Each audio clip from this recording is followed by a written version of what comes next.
Welcome traders to another global macro update. In this video, it's going to be a little bit quicker. We're going to touch on some interesting news topics for today and then going right into the charts here. So first things first, we're going to look at what the IMF stated. We can see IMF says that the world will very likely experience worst recession since the 1930s. And this is the IMF saying it. The fund expects a partial recovery in 2021, but this is conditional on an improvement in the health crisis. The global economy will this year likely suffer the worst financial crisis since the Great Depression, the International Monetary Fund said Tuesday, as governments worldwide grapple with the COVID-19 pandemic. It's very likely that this year the global economy will experience its worst recession since the Great Depression, surpassing seen during the global financial crisis a decade ago, Geeta Gopinath, the IMF chief economist, said in the latest World Economic Outlook report. And, not going to dive on it too much further. Obviously, that's not great news for individuals with long-term investments who are losing jobs. It's a very difficult time for sure, but looking at it in a trading, opportunistic mindset, this does provide an opportunity, and this is a great quote we got from an individual from, I believe, Wall Street Journal, where he said, when the bear market does finally hit its low, you are unlikely to even be asking whether the bear market has breathed his last. The bear has breathed his last breath, basically. You're more likely at the point to have given up on equities altogether, throwing in the towel, and cautioning anyone who would listen that any rally attempt is nothing but bear market trap to lure gullible bulls. I completely agree. If the IMF, major funds, if very, very high level professional individuals are saying stuff like this, saying that this is the worst recession since the Great Depression in the 1930s, how in the world can the stock market, how in the world could that be the bottom? Accompanied with every single bear market, this is usually how it goes. It's not the first pullback. There is still a lot of positivity in the atmosphere. In my personal belief, a lot of people think that the bottom is in, and I'm super skeptical of that, and I am looking for short opportunities due to the aggression of the move down, due to the fundamentals. We already looked at all the different stats, looking at the initial unemployment claims, continued unemployment claims, looking at the balance sheet. There's no way that this is a healthy market in any shape, way, or form, and in my opinion, we're going to have another dump down. Quickly talking a little bit more about our home, Canada, more or less lower mainland here. For the city of Vancouver, for all you Canadians, the city of Vancouver is at risk of going bankrupt. A city is potentially going to go bankrupt, says the mayor, citing recent polls showing more than half of property owners are not expecting to pay full property taxes this year as the financial woes take hold. Now, the actual property tax is a huge bulk of the city of Vancouver's revenue. So this is going to cause a huge squeeze for them. So we can see in a press release on Sunday afternoon, they said that they'd lose up to $189 million in revenue, and in 2020 it could be as $325 million. And the city's already laid off 1,500 workers. Losing $500 million in operation funds in 2020 would be devastating the city's financial positions, forcing us to liquefy assets and exhaust every reserve fund we have just to avoid insolvency. Property taxes make up a bulk of the city's revenues. And if you think, every government can print money, every central bank can print money, but these little municipalities, local governments, provincial governments, they can't print money, right? It's illegal for Vancouver and other local governments to run deficits, aka print money. The central banks, the Fed, Bank of Canada, they can print as much money as they want. They can run unlimited deficits. That's not a problem. They have any problems, just print more money. That's really how the process works. Whereas for smaller municipalities, small local governments, they don't have that. So what do they need to do? They need to either lean on the federal government or the provincial government for help, or they would have to increase taxes and basically tell workers to go home. Local governments will be forced to take drastic measures that will hurt residents and businesses and significantly slow any post-pandemic economic recovery. So basically, increasing taxes because they need to get that revenue somehow, and then they also will probably lay off a lot of people, firemen, police, park attendants, or whatever other menial, less important tasks need to get done. They won't do them because they just don't have the money to. So we can see really everyone is getting squeezed, right? It's not just big banks, it's not just small businesses, it's not just airlines, tourism, restaurants, bars. It's an entire economy contraction where it's a huge deflationary event. Basically, every business is getting hurt unless you're a completely digital business. E-commerce is even getting hurt if you're selling like entertainment products, but you're pretty flexible in that regard. Trading, obviously, literally zero change in my personal life, but in terms of the economic instability, in terms of the millions of people losing their jobs, it's definitely very, very detrimental to the economy, and I just don't think that this could ever be the bottom. Look at 2008. Basically, everyone in my kind of list of who I like to listen to for global macro is saying that this is worse than 2008.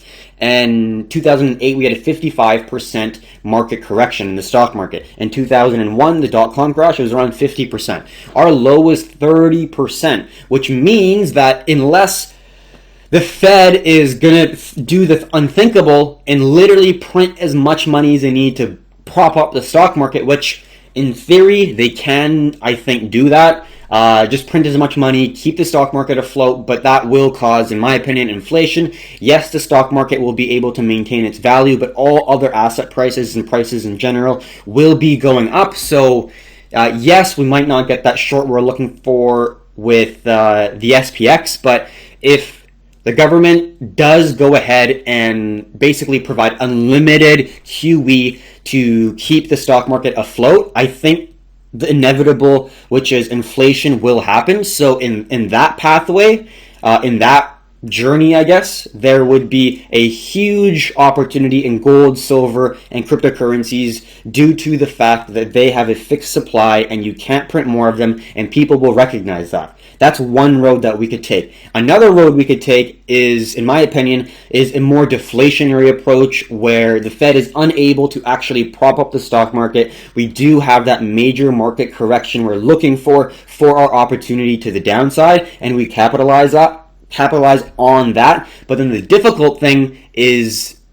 Bitcoin's probably going to go down with it because it's still a risk on asset that's correlated within the more traditional markets like the S&P 500 and the Russell 2000. It's more correlated with the Russell 2000 due to the Russell 2000 being more speculative, being small cap, compared to the S&P obviously being a large cap index. So that's a little bit of global macro, kind of understand or trying to understand the bigger picture of things. Let's now dive into the charts. Like always, we'll start off with the commodities, gold and silver. All right, so like I said before, silver and gold definitely more bullish. I am still bullish on gold. I don't have an entry yet. I am still looking for that nice pullback to validate the 1700. We did draw this previous trend line in connecting these highs here. So we do have a respected ascending zone. I wonder if I could connect it anywhere else. Not really. I think beyond here is a little bit excessive. Let's just keep it nice and tight just within the current structure of the market. So this is kind of what I see right now is we see a wedge and it's kind of forming a squeeze here, an ascending squeeze, which I don't mind. I don't really see any line here, but what I'm mainly looking for is a nice pullback. Let's get our rectangle. A nice pullback to around here would be a good opportunity in my personal belief. Just classic, resistance turning into a new support. We see it's a clear uptrend. We see clear higher lows coming into the market. If we do get a nice little consolidation and a hold with this zone of confluence where you see the ascending zone and the horizontal zone come together at a single point around 1700, that would be a pretty decent situation in my personal belief. But I am going to remain a little bit more cautious with gold due to the two possibilities that I just described. Either the deflationary situation where the Fed can't keep up markets and we might have like the second round of basically all assets going down. Gold might favor a little bit more and hold up a little better, but at the end of the day, it would be pretty deflationary. But if the Fed is able to hold up the stock market, then gold will be extremely bullish because they'll be printing literally as much as they need. Unlimited QE, that's what they said. Unlimited money printing. That is unbelievable to think about, right? You will get devalued, debased so quickly in such a short amount of time if they are trying to basically never have a bear market, because they'll just continue and continue and continue to print money.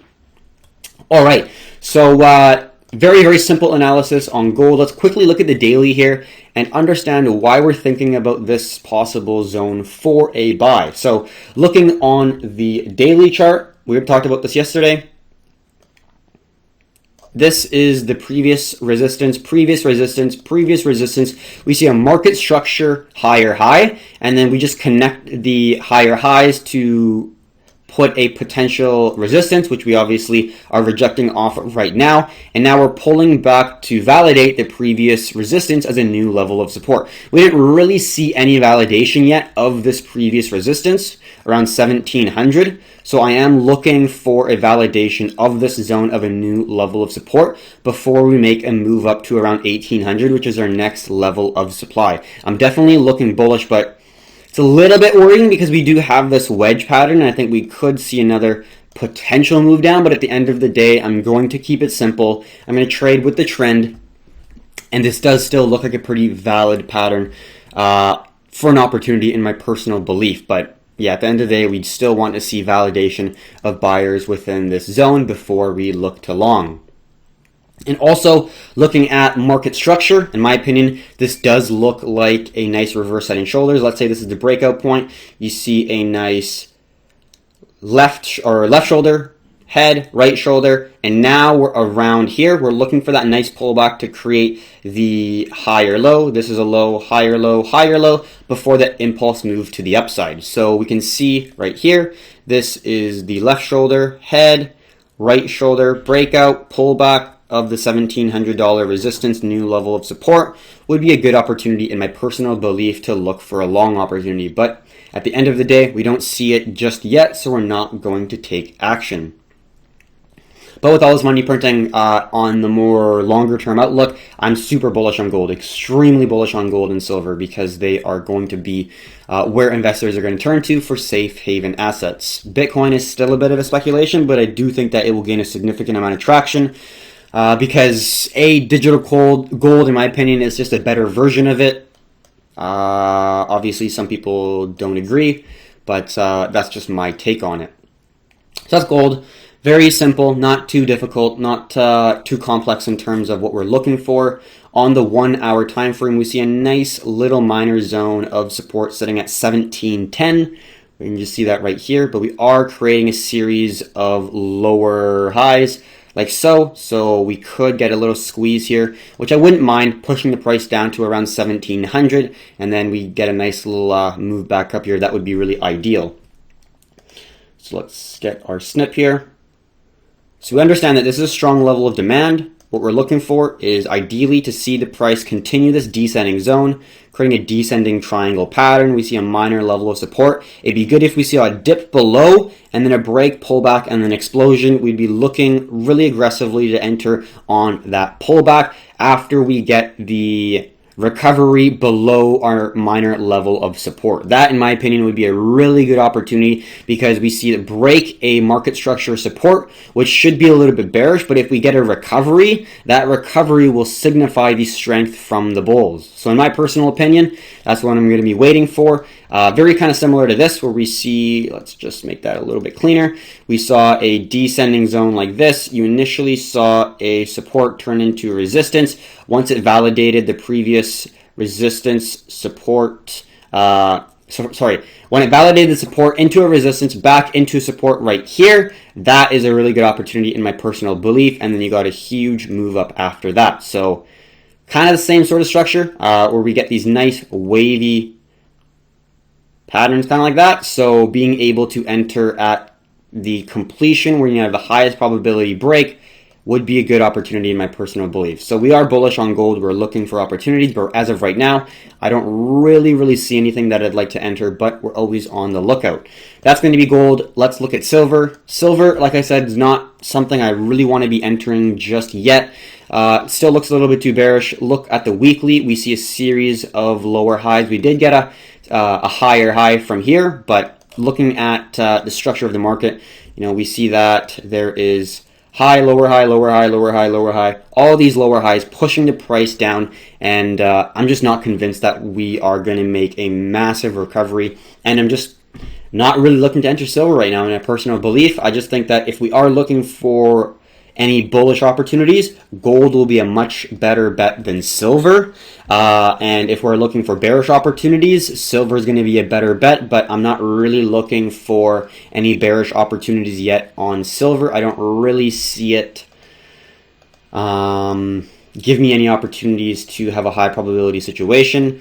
We can see that if we do get a breakdown below 1475, a test of the low wouldn't really surprise me, of maybe around $12. But, we'll see how it goes. There's a possibility for head and shoulders here as well. I am looking at silver as a little bit more of a bearish opportunity just because gold is way more bullish in terms of the larger macro weekly chart. But we got a left shoulder, a head, and if we get a nice little dip and then a pullback forming our right shoulder, that would be a good opportunity in my personal opinion. Not financial advice, but entering above entering above 1475 short is pretty well fighting the trend because you have such a strong level of resistance turning into support. So if you do see a dump down here, try to draw maybe a descending zone. Once it consolidates and holds this zone as a resistance, then that'd be a good opportunity to look for some downside exposure in my personal belief. And if that's the case, if silver is looking a lot more bearish, we're going to see gold drop below the ascending trend line as well, which would then give me a little bit less of a bullish sentiment on gold, which would be this ascending trend line here. So if silver breaks to the downside below 1475, gold's probably going to break below the ascending trend line, so my bias will be shifted. So we got a couple options. Bullish on precious metals for now, looking at gold, but if things do change, silver is a potential option, but I'm more favoring gold's opportunity here, but that's just my 2 cents. All right. Gold and silver ratio, not a whole lot has changed. We are seeing slightly higher lows, getting a nice little squeeze here if we just draw something like this and then draw a nice little descending zone kind of like that maybe. We got a nice little squeeze here, so I wouldn't be surprised if we get another attempt to hit the 120 plus highs, which would then obviously mean that silver is going to be even more undervalued, which means two things. Gold's either going to go down and silver is going to go down more, or gold's going to remain relatively stable and silver is going to go down if this goes up, because this the higher it goes, the more undervalued silver is, and the lower it goes, the more undervalued gold is to some degree. But on average, we're very undervaluing silver right now. All right, let's close all the drawings. Now let's look at crude oil, WTI, crude oil. We see a very strong level of support at around $20. We're sitting basically at $20.50, but we can see very clearly that this is a strong level of demand. Now what we're seeing right now, in my opinion, is a nice consolidation sideways. We formed a previous resistance to a new nice level of resistance, and if we do look on the weekly before we dive into the smaller time frames, it is a pretty good zone of confluence connecting the lower lows, as we can zoom out all the way starting back. Let's just draw this right here. And 2004 is when this trend line initially started for me anyways, and then we saw the next touch at January 2016, and then now we're holding this low right now.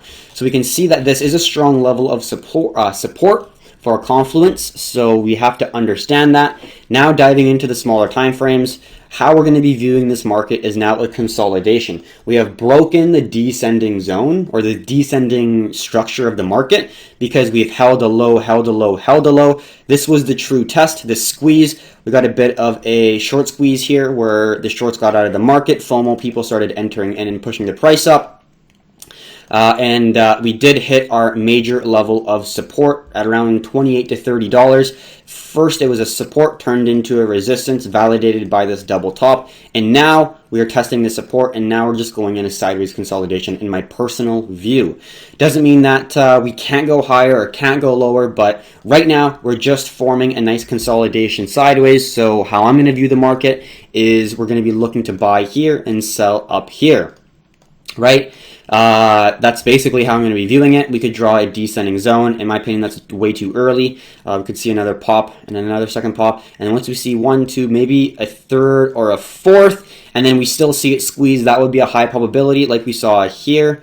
We saw 1, 2, 3 valid tests of a support. And we saw 1, 2, 3, 4, 5 tests. So that was a very, very well-respected squeeze, and that's why we got such a sudden surge, because once that descending zone breaks, a lot of people are going to be shifting their minds. A lot of short squeezes are going to, short sellers are going to be taking their profits. So if we do get something similar where we're going to get a squeeze, where we get a descending zone and a horizontal zone and the price is playing in between them, we have an edge trading that, so we could be looking for opportunity. But as of right now, in my opinion, it's still too early. We don't really see that nice descending zone come into play yet, so we would be looking for that. We have 1 and then 2 touch points, so we could be looking for a third and possibly a fourth before we really get any sort of pattern that we have an edge trading. But that doesn't mean that you can't have an edge trading whatever you're looking at, but that's just from our perspective. All right.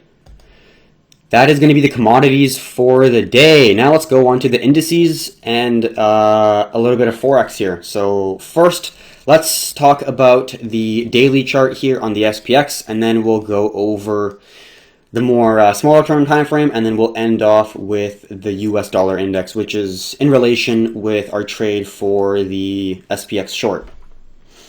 All right, so let's get a little bit of coffee and then we'll continue on. All right, so this is going to be the daily chart, and this is actually tracking the index, the underlying asset index basically. So I trade contracts for differences, CFDs, which are kind of like future contracts in a way. You're trading a contract which is tethered to the underlying asset, which is the S&P 500 index.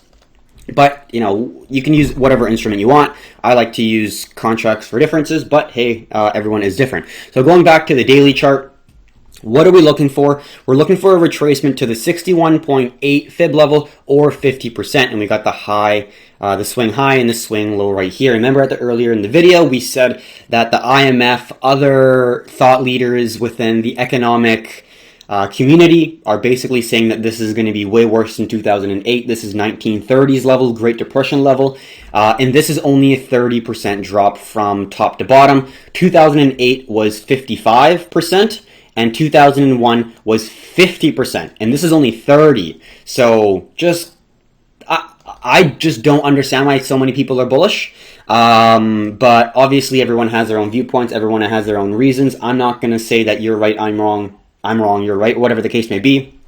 But that's what's great about the markets. Everyone has their own opinion. So basically what we're now looking at is this ascending zone right here on the large time frame, and what we can see is another smaller squeeze that is occurring right here, which actually broke out to the downside. And we'll look at that on the 4-hour time frame. So basically, for the larger view, I am expecting a lot of sell pressure to be around the 618 to 50% zone. This is going to be the major supply zone. And what we're looking for is price action patterns around this area that give us a high probability to enter a short and still manage risk. That's basically what we're doing, because our bias is short. And that said, now let's zoom into the 4-hour, and then we'll get into the smaller time frames here with the ending of the 1 hour. So now let's zoom this a little bit here. I did put the 382 retracement on this one. We did as well, but I just put that there because I wanted to illustrate where that zone is. I don't really think we need it at this point. Let's do visibility, 328. So we're mainly just looking at the 50 and 618 level. So what do we see on this 4-hour chart here? Let's take a snapshot and then discuss really what we talked about on the daily, but in a little greater detail because we can see the zones in a little bit more crisp view on the 4-hour chart. So let's first identify our wedge. Where are our zones? First, our resistance zone. We see a support turn into resistance, resistance, resistance, resistance, resistance, resistance. So we see 1, 2, 3, 4, 5, 6 respects of this zone, pretty well defined in my personal view. And we're not looking to enter short at the highs. We're looking for breakouts, weakness within the bulls. That's what we're looking for. And then we see the major structure support with the low and then the higher low. We just connect those zones to create our more ascending trend line, creating our wedge pattern, which is like this. So on the larger time frame, this is pretty well respected. I'm pretty happy with this overall structure. But a sneaky trend line is this guy right here, which in my opinion could provide a bit of a feeler opportunity, which is like a front run of your trade. Let's say we call these feeler trades. So let's say you have a very strong bias and you want to have some exposure to the market, but you don't want to put on a full trade because you want full confirmation, which in my opinion, with the break of this ascending zone and a break of a horizontal zone, creating a confluence. Once that breaks, that's a pretty solid opportunity to short in my personal view. But what we're looking for is a break horizontally and ascending trend line. But let's zoom in here. I don't really think there's much to go over. I talk about this every single day, and it's like so ingrained to me, so I might skip some stuff because if I'm talking about it every single day, I might go over some stuff, I might not go over some stuff. But anyways, this is the 1-hour time frame. You can definitely see the structure is a little bit more clear on the hour. And let's discuss this minor squeeze that's occurring within the wedge pattern. Let's get our 1-hour time frame. So we got our very strong resistance. We see rejection, 1, 2, 3. And then we see a resistance turn support, support, support right here. And then support. And now it's going to be a new resistance. So in my view, this is a pretty good opportunity here because not only have we broken the minor ascending zone, which is this guy right here, we're also breaking market structure, seeing a series of lower lows and lower highs. So let's actually zoom in a little bit more clear. I hope I've illustrated where we actually are on the 1-hour time frame because perspective really matters. All right, so we broke down below the zone. In my view, I view it kind of like this, as this is a zone. You could argue that this is a bit of a head and shoulders where you see the head right here, you see the left shoulder right here, you see the right shoulder right here. We made a move down right just above the 50% retracement level, and then we made a strong push to the downside. And then what I looked at and said, wow, this is a potential move, is breaking this series of lows right here. We got a huge bearish candle, and then we got a pullback validating the previous support as a new level of resistance, not just once, but twice. So this is 2 injections of sell pressure coming into the market, driving the price down, holding the previous support as a new level of resistance in confluence with our ascending zone. So in terms of opportunities, this, in my opinion, is a decent opportunity here because you have not only the series of lower highs where we see the higher highs and higher lows, you see consolidation, not able to form a higher high, holding that low. So in this view right here, we're holding a consolidation. This is again a head and shoulders in my view.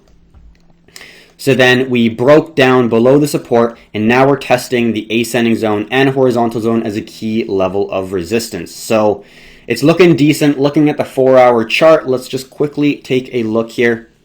Got around just under an hour until this candle closes, but we do see the 4-hour clearly broke below the zone, and we're testing the previous support as a new level of resistance on the squeeze. So obviously I can't give financial advice or anything, but it's looking pretty good. It's looking like it's showing some weakness here, and that doesn't mean that we're going to get an instant drop. This is obviously a swing trade for any people who don't really know what we do. We're looking to hold for 3, 5, even weeks, depending on how well the trade is doing and how far the take profit is. But in terms of where we currently are right now, I don't mind if it's consolidating, but breaking this squeeze of this ascending zone, in my opinion, was a pretty significant move for the price, because now we're going to be playing within this half of the zone. So we're going to come down probably here, play around here, and in my view, that's just asking for a potential move down. We've already tested the 50% level once. This is the 61.8. We got a squeeze at the 50% level right here. This was that squeeze with a large supply area around the 50% level, and then we tested, moved to the downside, our pullback, and then I think we might be testing this ascending zone here. We might start to come back up and then test these highs for a double top. That's happened before. That happened in 2001, where you saw this supply zone get tested twice. Let's actually look at that right now, because this is important. So let's just create some context here. What we're talking about is, instead of just a move up and then a wedge and then a fall down, you never know. You could be seeing like a little double top here, where you get a test not just once but twice. So we got to be really careful. We got to be really cautious, but we got to be patient. That's the biggest thing. If your bias is down and if it starts to come back up, in my opinion, if your bias is down, you got to sit through it. Yes, you could capture some profits and wait for the price to come back up. But in my view, I'm going to be very patient, enter kind of as close as we can here, and put my stop loss in a solid place where I'm giving the price room to breathe. Now let's look at that double top that occurred in, I believe, 2001. So let's look at all the way in 2001 here. I'm just making sure I'm not doing the wrong one. I'm pretty sure it wasn't 2000. This is right here. Perfect.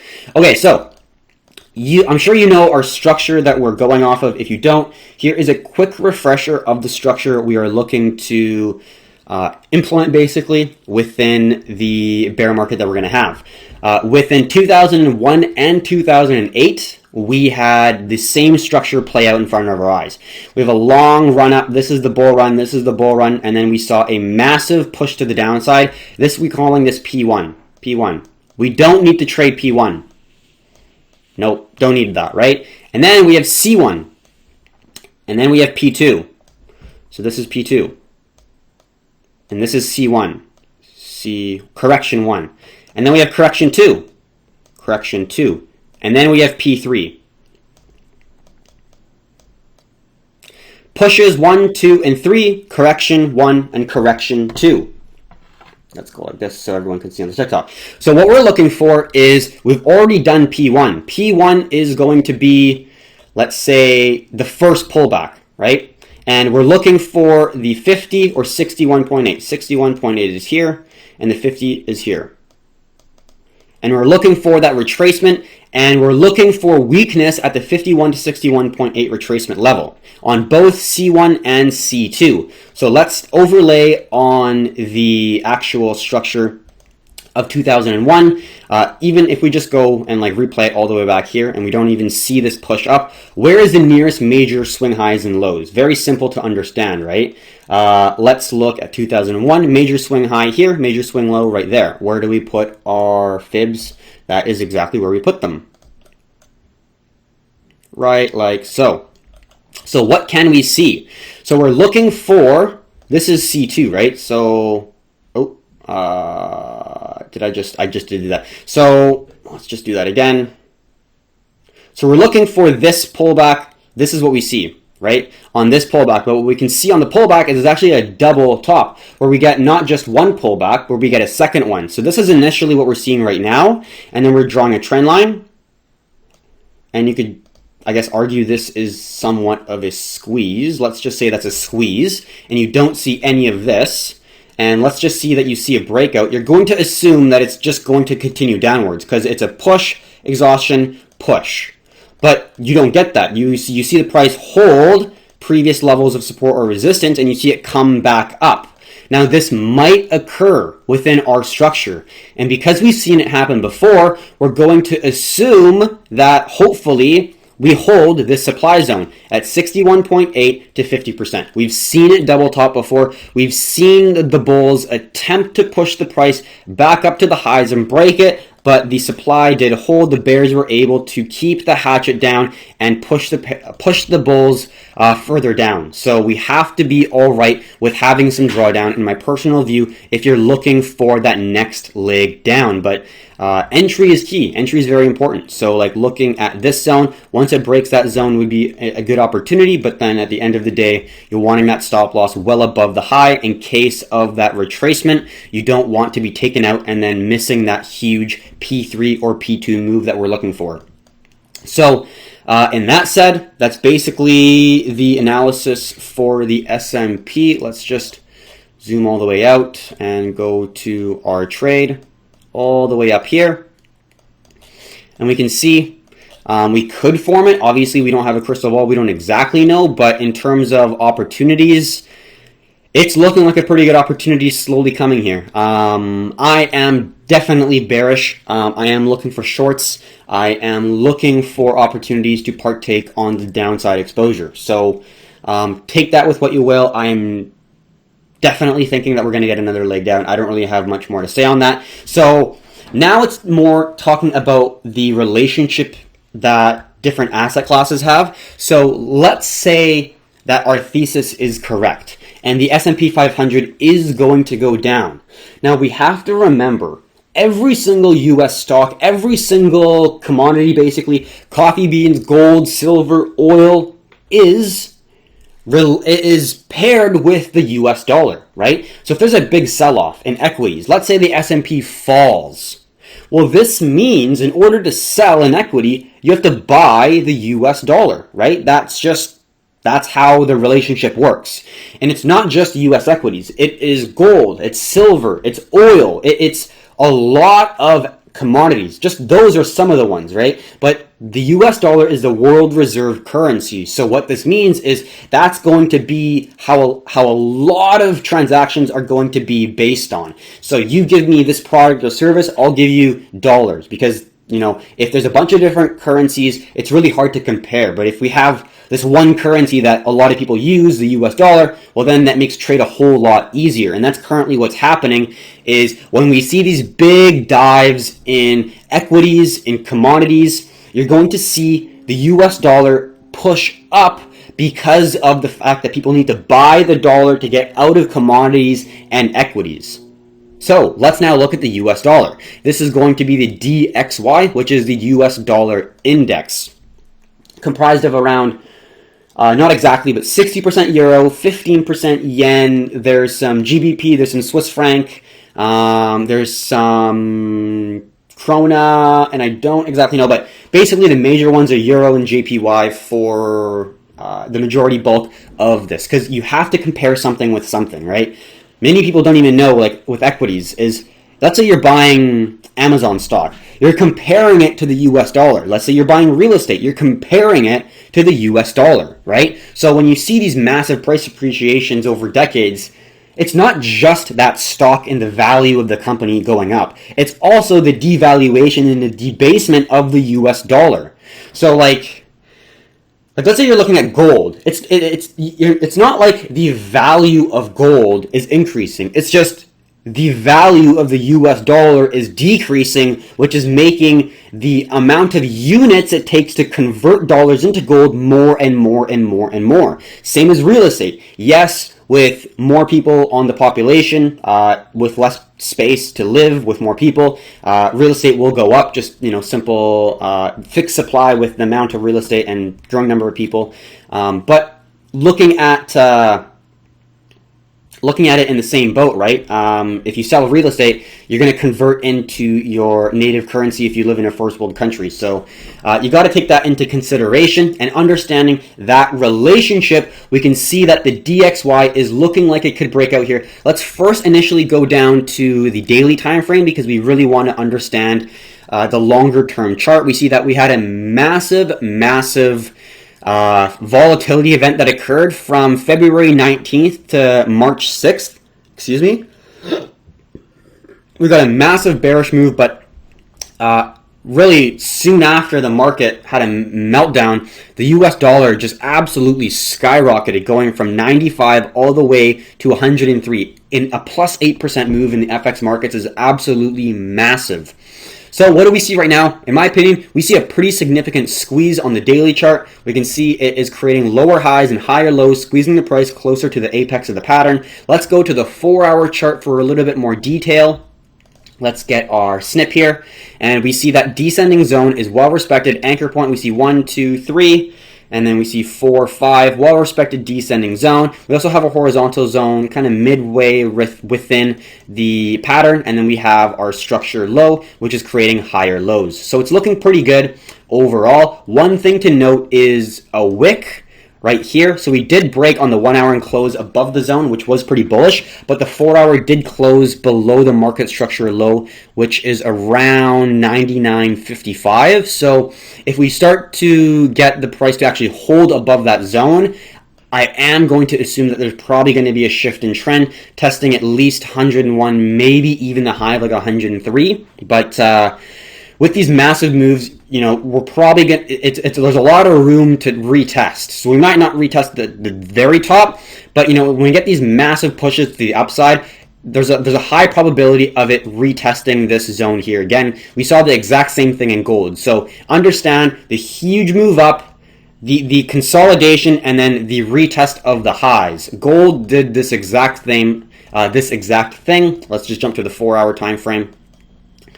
Massive rally, and then it retested the highs before a huge breakdown, right? So we can see, if we just think about that formation where you get a kind of a parabolic huge move up, a correction, and then a retest of that high, we can see a huge move up, a correction, and then we're squeezing, and it looks like we could be pushing up here. And this could all come together pretty well, because if the stock market does move down, DXY will move up, which would obviously be a good correlation between the two, or be a negative correlation, but it would be a good relationship between the two. So that's what I'm going to be looking for. Like I said, it does look a lot more bearish, but we don't really see it close yet on the DXY. If we do see this start to trend up and the SPX look weaker and weaker, that would be a great relationship. I'm not saying that you should have exposure in both instruments, because that would be kind of overexposed on one side, because if it goes the opposite direction, you're getting wrecked on both sides. But if you're just taking, for example, just the short on this SPX and you're not exposed to the DXY, that means if you're wrong, you're only going to get that loss on the SPX trade. So looking at the smaller time frames, we see that the candle closed above the zone, which is good on the 1 hour time frame, and also we see a wick to the downside, indicating that there was buy pressure that pushed the price back up. So we opened here, came down, and pushed the price back up above the zone, holding well above our support zone. So on the 1 hour time frame, the US dollar index does look a little bit more bullish. I know it sounds super weird, because the quantitative easing, the stimulus packages, all this money printing should be weak for the dollar, which, yes, if you're looking at the fundamentals, it definitely should be, but you do have to consider the fact that people are buying into the US dollar when they're selling other assets, like commodities, like equities. So definitely keep that into consideration. If we see a massive dump with the stock market again, or a dump in the commodities market, we're probably going to see this go up here. So, you know, we'll see how it goes. It's in my opinion, a decent opportunity, but in terms of a larger time frame fundamental outlook for the US dollar, I can't be a bull for the US dollar. Look at how much stimulus is coming into play. Look at how much money printing is actually getting introduced into the market. And we can actually look at that right now to end off the video, the monetary base for the US dollar. And we can see absolute money printing mayhem.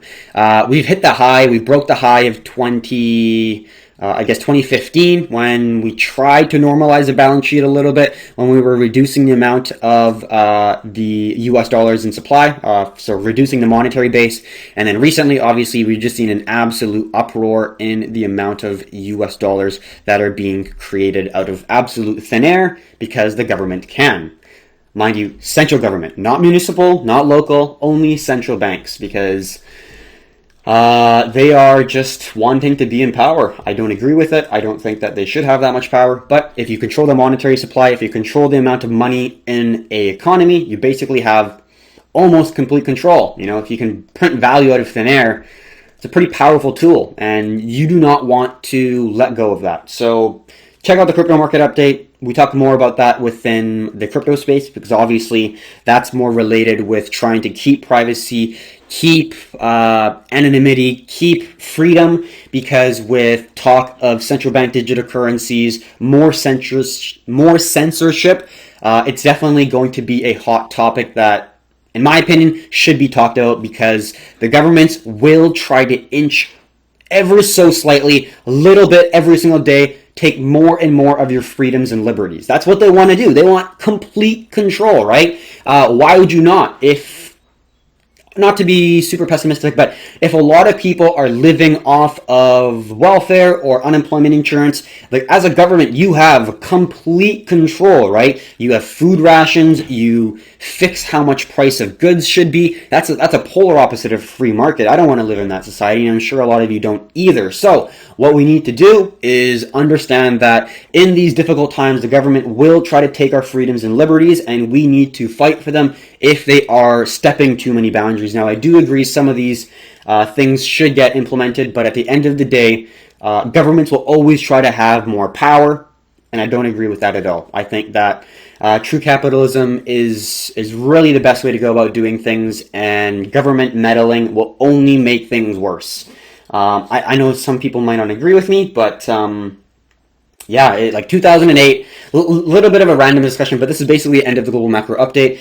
2008, the central banks got rewarded for bad behavior. What did they do? They dumped interest rates to basically zero, artificially lowered them and stuck them there for 8 years until 2015, I believe, when they started to raise the interest rates. And then they also implemented the 3 QEs, which obviously just injected shit tons of money into the markets, printed a lot of money, expanded the balance sheet significantly, and what happened? They got the longest bull market in history. Now, in my opinion, that's definitely going to be rewarded. In my opinion, that's going to be a reward for something that they did. So they see the action, and then they see the consequence. Action, shit tons of QE, zero interest rates, even potentially negative interest rates, basically destroy the savers, really hurt the savers, because those are the people that are putting money aside for a rainy day. You want to hurt those, like they're hurting those people, because negative interest rates, you're paying to keep your money in a bank. That's total bullshit. And Japan, a lot of Europe, Germany, Switzerland, Denmark, I believe, already have negative interest rates. France, I believe, have negative interest rates. So they're already doing it, right? So they're already screwing you. So yeah, I don't know much more to say. Definitely try your very best to position yourself in the best way possible. I don't really know much to say, but that is going to be the completion of the global macro update. We will go over any questions that people have on the TikTok and YouTube, but I will close off the recording from now. Thank you very much for watching. If you found this useful, if you found this informative, definitely subscribe. We do these every weekday, so we go over gold, silver, SPX. We might look at the Russell 2000 because that's the small caps, and due to Bitcoin still being correlated with traditional assets. So if you don't know, Bitcoin is more correlated, positively correlated with the SPX, which is the S&P 500, and the Russell 2000 than it is with gold or silver. So it's a risk-on asset. Many people might not know. So just something to consider. It's not viewed as a safe haven asset yet. I think it will, but as of now, it's not at all, in my personal view. And we can see there's not a whole lot of speculation in the safe haven space either.